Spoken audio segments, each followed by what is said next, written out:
twongeye turatomboye bana b'Imana kuba Nyagasani duhamagaye ku neza ye ku izina ry'Imana Data na Mwana na Roho Mutagatifu amen. Amahoro bana b'Imana, ni muhumure, Imana iradukunda, ije kudukiza kuri wa kabiri w'icyumweru cya mbere cya Pasika tariki 7 Mata 2026. Ngaha amasomo agiye kuduhuza n'ab'ijuru. Isomo rya mbere ni mu bitabo byakozwe n'intumwa umutwe wa 2 36 kugeza kwa 41. Ku munsi wa Pentekosti Petero abwira rubanda ati, inzu yose ya Isiraheli nimenye idashidikanya ko uwo Yezu mwabambye Imana yamugize umutegetsi n'umukiza. Ngo bumve ayo magambo barakangarana, babaza Petero n'izindi ntumwa bati, bavandimwe dukora iki? Petero arabasubiza ati, nimwisubireho buri muntu muri mwe abatizwe mu izina rya Yezu Kristo kugira ngo ababarirwe ibyaha bye, kandi muhabwe ingabire ya Roho Mutagatifu. Kuko isezerano na rimwe ryagenewe kimwe n'abana banyu ndetse n'abari kure bose n'abandi batabarika uko Nyagasani Imana yacu azabihamagarira. Ababwira n'andi magambo menshi yo kubemeza no kubakomeza agira ati, nimwirokore bitandukanye n'aba bantu b'abayobe. Nuko abemeye izo nyigisho barabatizwa, umunsi biyongeraho abantu bagera ku 3,000. Iryo ni ijambo ry'Imana. Zaburi 33. Uhoraho, isi yose yuzuye neza yawe. Kuko ijambo ry'Uhoraho ni intagorama, n'ibikorwa bye byose bikaba indahinyuka. Akunda ubutungane n'ubutabera, isi yuzuye neza y'Uhoraho. Uhoraho aragira abamwubaha, akita ku biringira impuhwe ze, kugira ngo abakize urupfu anabesheho mu gihe cy'inzara. Twebwe rero twizigiye Uhoraho, niwe buvunyi bwacu n'ingabo idukingira. Uhoraho ineza yawe iraduhoreho, nk'uko amizero yacu agushingiyeho. Uhoraho, isi yose yuzuye neza yawe. Nyagasani Yesu nabane namwe. Amagambo y'Umvaje ntagatifu yanditswe na Yohani umutwe wa 20 umurongo wa 11 kugeza kwa 18. Muri icyo gihe abigishwa bavuye kumva basubira imuhira. Mariya akomeza guhagarara iruhande rw'imva arira. Uko yakariraga arunama aruhuka mu mva. Nibwo abonye abamarayika 2 bambaye imyenda yererana bicaye umurambo wa Yezu bari bawushyize, umwe ahagana ku mutwe undi ahagana ku birenge. Baramubwira bati, mugore urarizwa n'iki? Arabasubiza ati, Nyagasani bamutwaye, none nayo bamushyize.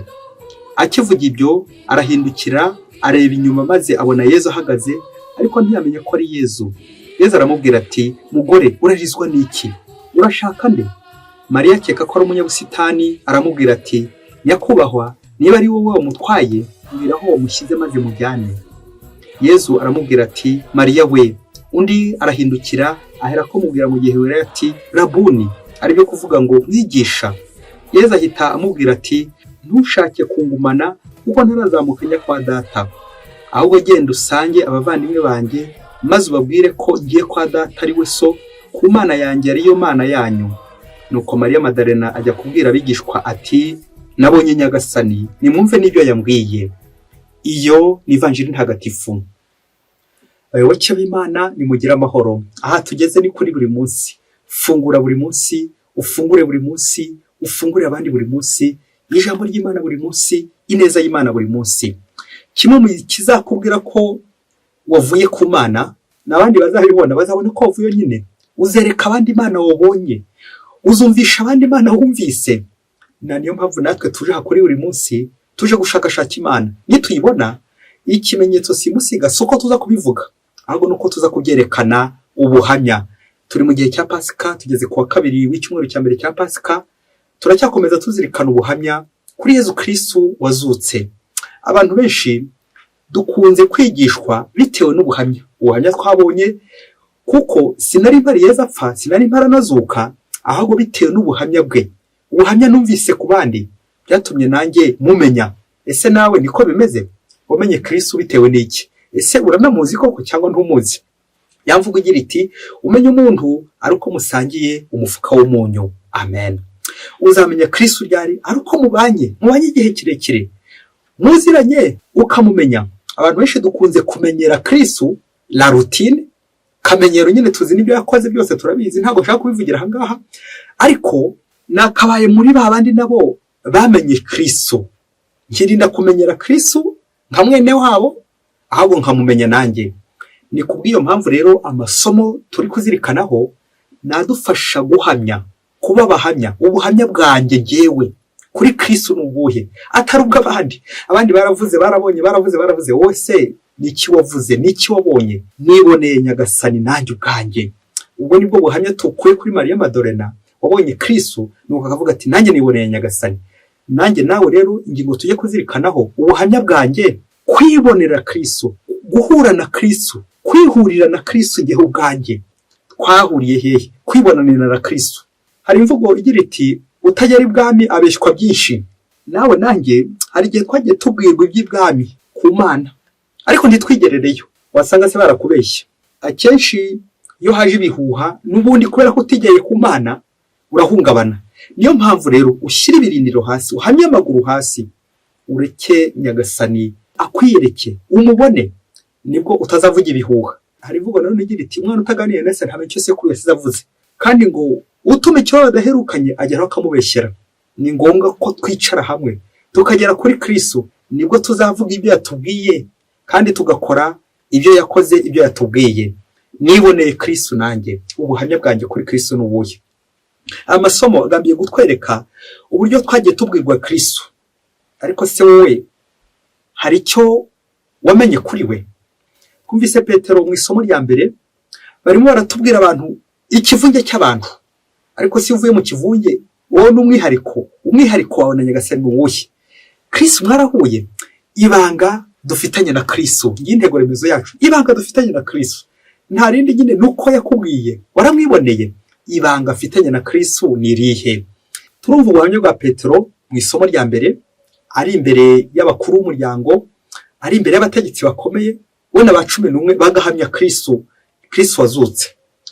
Ubuhamya bwa Petero buraza gutuma habatizwa abantu benshi. Basoje bagira bati ngo nuko abemeye izo nyigisho barabatizwa. Uwo munsi hiyongeraho abantu bagera ku 3,000. Amen, amen, amen. Kwiyongera, Kiliziya iri kwiyongera, iri gukura, abantu bari gukura. Na Zaburi y'uno munsi iratwibutsa ko abantu bagomba gukura ku Mana. Uhoraho, isi yose yuzuye ineza yawe. Amen. Bari kugenda bakura, ukwemera kuri kugenda kwiyongera. Abantu benshi bari kugenda babatizwa. Ariko ngasigana ikibazo ivanjiri iza gutubwira ngo nuko abigishwa bamaze gutaha, ngo Mariya Madalena asigara kumva agira ate, arira. Gusigara kumvurira, aho niho yahuriye na Kristo. Abandi bamaze kugenda, ikivungi kimaze kugenda, nuko Mariya Madalena niwe wowe gusa wasigaye. Kristo asigara amwihishurira. Nibwo rero none hagiye amwibonera, bakagumana bakaganira. Hari n'ubutumwa yamuhaye ajya gushyira intumwa ze. Ubwo asoje agira ati nabonye Nyagasani, nimwumve n'ibyo yambwiye. Amen, amen, amen.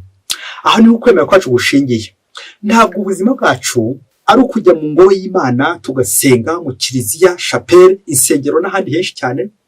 Ahubwo se hari ubuhamya ufite wabwira abandi ko wahuye na Kristo?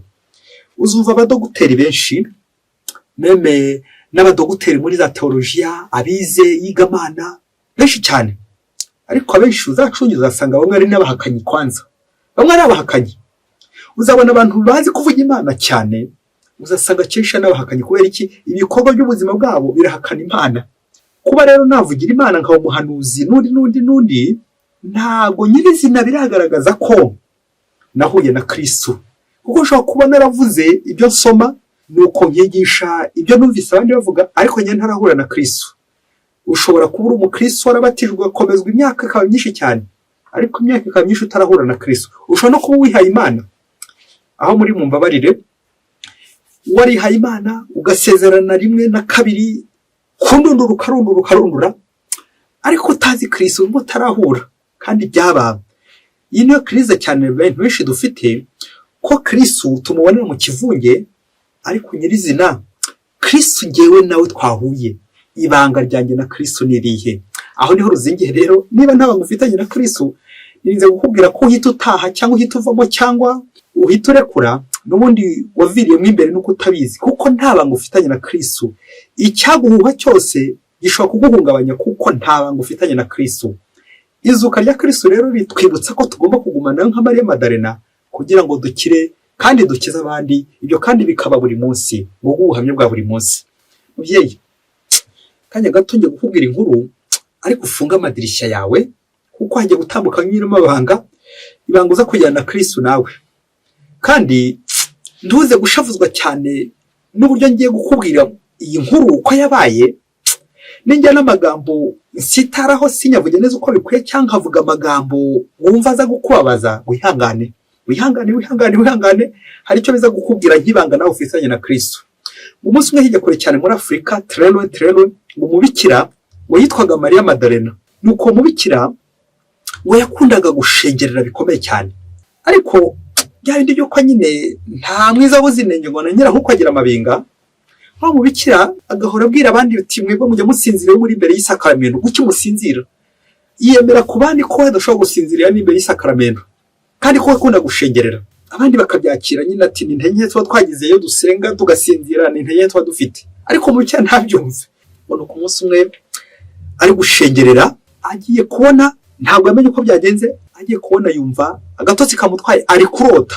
Nuko muri kwa kurota, ndavuga ubuhamya yatanze wenyine, ngo nuko muri kwa kurota asinzira imbere y'isakaramento, ngo aza kurota ibintu bibi cyane. Uzi ibintu yarose? Ngo yarose ngo yagiye mu isoko, ngo noneho ageze mu isoko, umubyeyi agiye kubivuga ariko ntubabare nturakare, ngo ageze mu isoko, yihagarika mu isoko, ndi kwinda kuvuga kunyara kugira ngo bitaza guhita bigucumuza cyane. Hanyuma muri uko kwihagarika mu isoko, ngo yumva ntacyo bimubwiye, ngo abantu benshi baza banamushungera. Hanyuma umuyaga uza kujyamo utwara ivara yari yambaye, igitambaro cy'abihaye Imana yari yambaye, urakigurukana. Ngo mu cyakomeza kuva ntacyo bitwaye. Nuko ngo haje kuza abandi, ngo abayobozi be nabo batangira baramureba, basanga igitambaro cy'abihaye Imana ntacyo gifite, byagurutse kandi yambaye ubusa, kubera ko nyine ari kwihagarika hafi aho ngaho nyine mu isoko. Bamubice bakubise amaso abayobozi b'abakuru, kuko nyine bari guhita bamwirukana. Abakubise amaso agira ubwoba bwinshi cyane n'igihunga, ngo yibaza ibyo arimo, yibaza niba ari we, yibaza uburyo bagiye kumwirukana, yibaza n'ahantu yari kwihagarika, yibaza ibyo bintu by'amafuti byose bimujeho, izo ngeso zose, yibaza uburyo yataye isoni, ku buryo koko nta n'isoni agifite. Nuko agiye kumva abona arakangutse, akangutse neza, bishoboke ko yatangiye atonganya Yezu ati Yezu koko guki ubu ntajyaga nsinzira, guki noneho nsinziriye. Aratangira aramubaza ati Yezu guki noneho nasinziriye, guki nasinziriye. Nuko ngo mwijwi ry'imbere Yezu ngo aramubwira ati Maria Madalena, koko nari ngusinzirije akanya gato kugira ngo yibutse ko uri umunyantege nke nawe, kwari ukugira ngo nkwereke ubuzima abakristo babayemo, ubuzima bwo kwihisha, bakambara imyenda myiza, imyenda y'inyuma, ariko imbere bari kumvuga nabi, bakavuga neza inyuma ariko imbere bari kumvuga nabi. Iyo niyo myenda abantu benshi baba bambaye, ku buryo batagitinya no gukora ibibi. Hari bamwe bageze kuri rwo kudatinya kongera gukora ibibi, bakabikorera n'ahabona yewe. Ubwo nibwo buzima abakristo benshi babayemo. Kandi ashaka kukubwira ubuzima abihaye Imana babayemo nawe urimo, uburyo abihaye Imana benshi batagitinya no gukora ikibi, basigaye batinyuka cyane, bagatinyuka ibintu batinyaga kera, ko kwihagarika mu isoko n'ibindi byinshi cyane.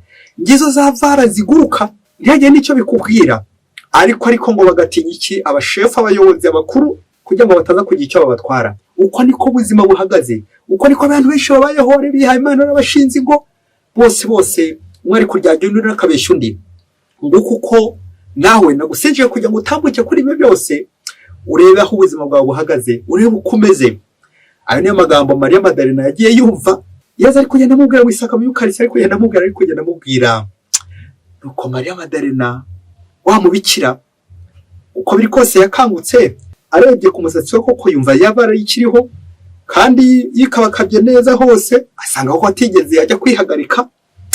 Nuko aruhutse umutima, ariko ari no kurira ati koko ibi bintu.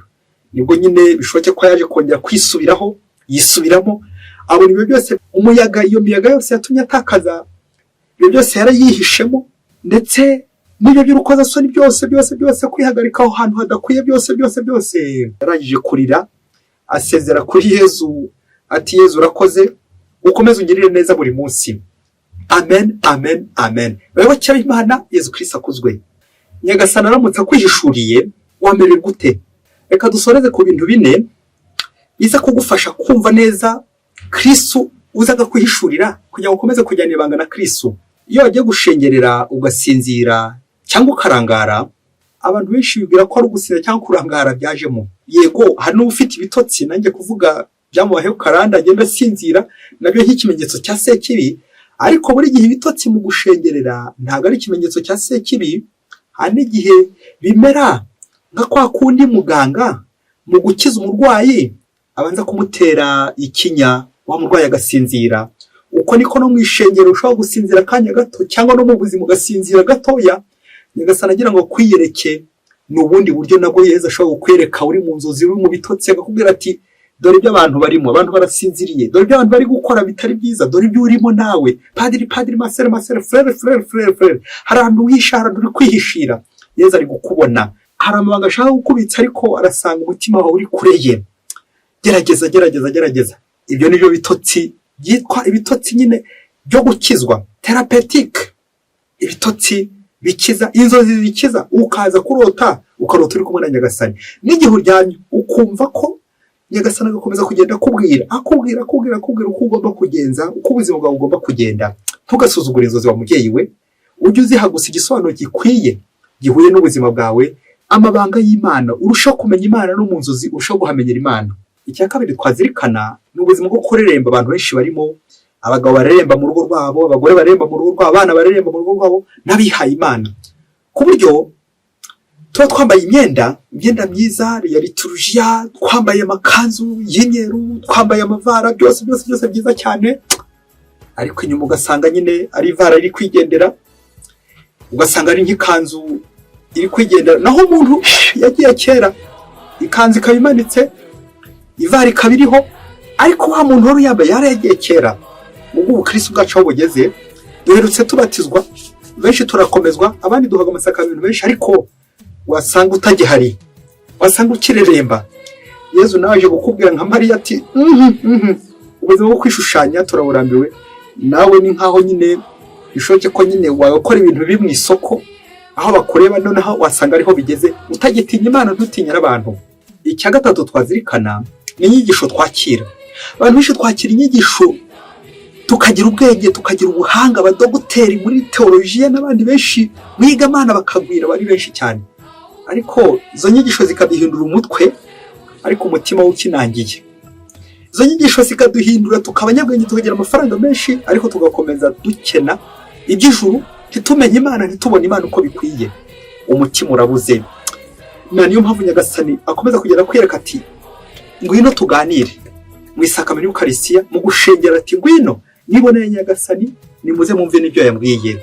Icya kane twazirikana anacyo tugiye gusoza, hari bakristo benshi. Hari Kristo wumvise bamuvuga, hari Kristo wasomye mu bitabo, ariko hari na Kristo mwabanye, mwahuye.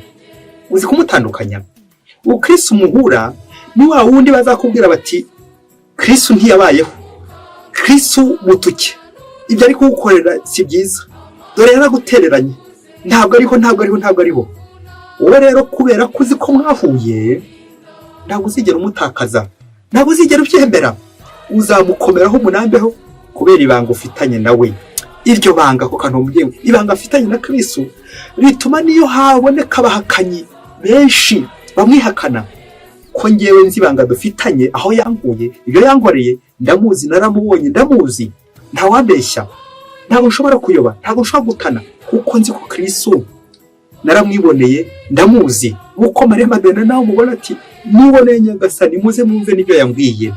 Aho nahuriye na Kristo, aho twabonaniye na Kristo, ubuzima nge na Kristo, umwihariko wanjye na Kristo ubuhe, ibanga afitanye na Kristo ni irihe, ku buryo nubwo haza undi akanyobya akambeshya, ntinyoka nkavuga nti hari ibanga afitanye na Yesu, hari ibanga afitanye na Kristo, byarindi rishobora gutuma ntashobora kujya mu bihuru aho nshaka, kujya kwandavura, kujya kwiyandavuza, gukora ibibi, kuko nzi ko Kristo anduzi wese, ngo ukuri aranduzi.